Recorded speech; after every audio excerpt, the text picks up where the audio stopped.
Welcome to the Measure of a Game's top 5 games of 2019. I have a few honorable mentions before the countdown.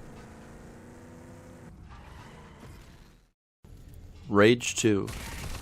Rage 2 definitely had a lot of fans from the initial announcement, as it paired a Mad Max-inspired post-apocalyptic world with tight gunplay.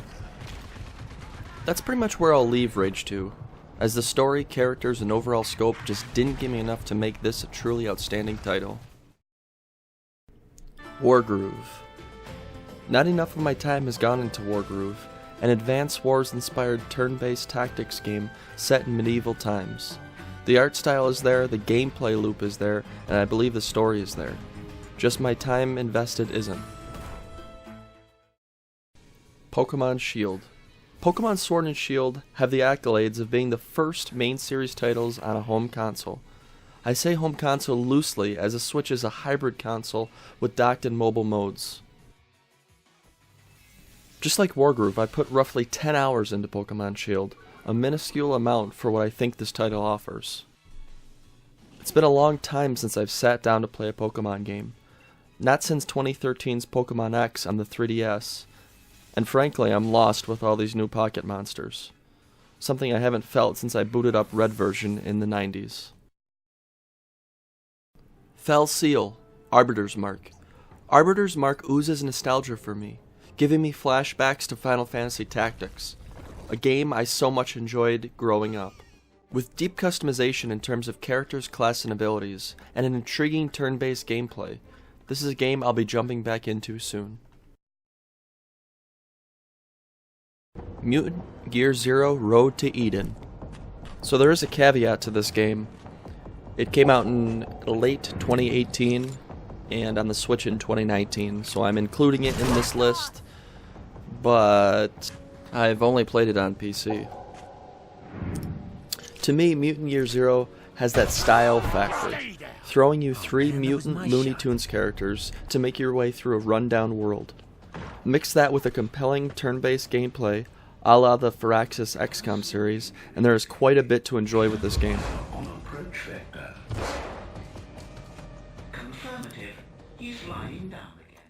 So those are the runners-up for 2019.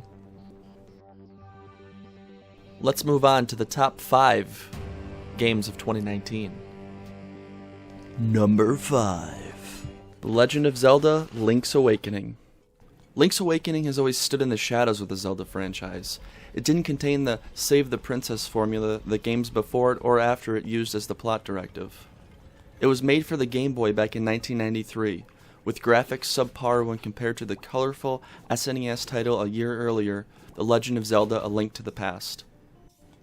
Link's Awakening, and subsequently the DX release on the Game Boy Color in 1998, was critically acclaimed but still has always been that offshoot of the Zelda series. Fast forward to 2019 with the remake, and nobody gives a shit if it fits the cookie-cutter theme set forth from previous titles. The game looks gorgeous with claymation-like characters and a plastic toy aesthetic. I'm not calling the game cheap by any means, and this portrayal might further lead adults down the nostalgia trail. There are a few frame rate issues that might have been brought up, but nothing to deter my gameplay. All of your favorite music and sounds from the Zelda franchise are in here too, and I found myself humming along subconsciously.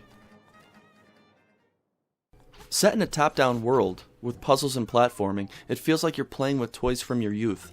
I can't recommend this game enough.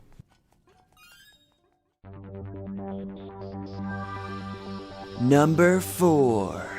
Fire Emblem: Three Houses. Phew, what a game. I'm 40 hours in and I don't know when Three Houses is going to end.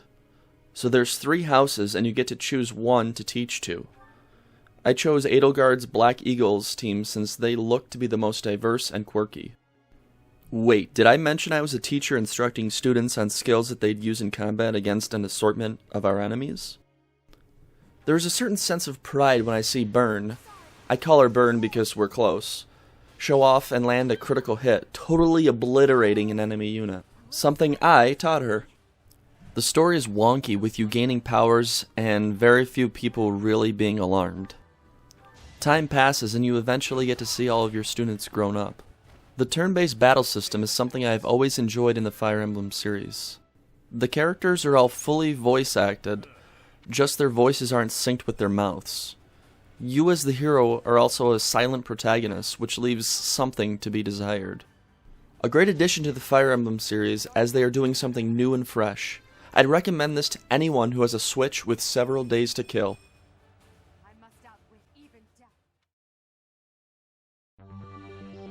Number 3. Sekiro, Shadows Die Twice. Damn, this game looks good. But I think the musical score, ambient tones, and sound effects are what stands out to me, tying this game together to be near perfect.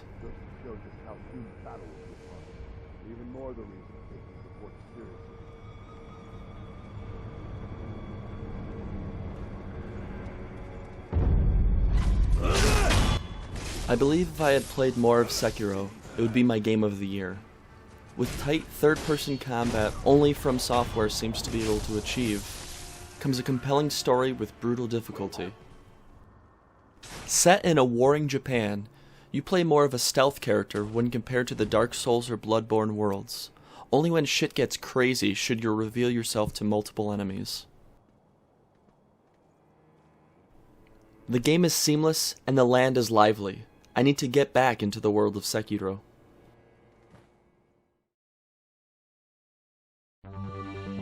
Number 2. Tetris 99. Battle Royale games weren't supposed to affect me. I was the Onyx to their Pikachu. Tetris 99 changed that perception for me. The game is simple. Take out 98 others through the use of stacking Tetraminos. Where the game gets interesting is when you get garbage back from your opponents that you have to overcome.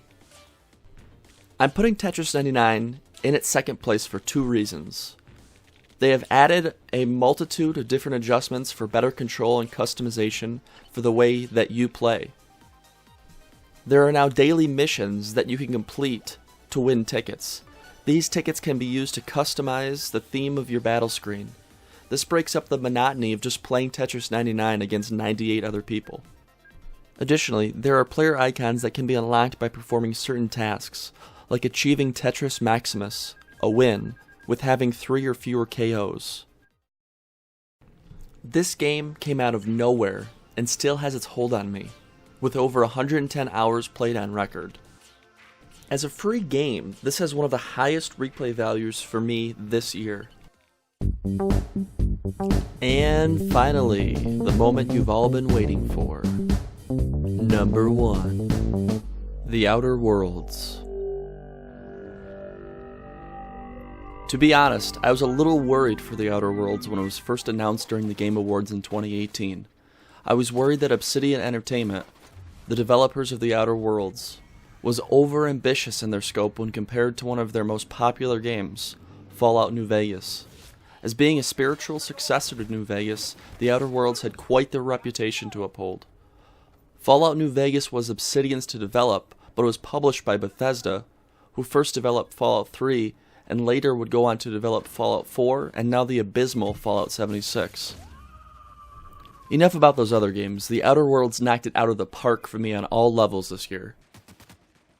The game commentates on megacorporations and capitalism to a degree I've never seen before, with in-game brands being thrown at you left and right. I still remember most of the jingles associated with these brands. Visually speaking, The Outer Worlds is stunning with vibrant, diverse worlds and even more diverse characters.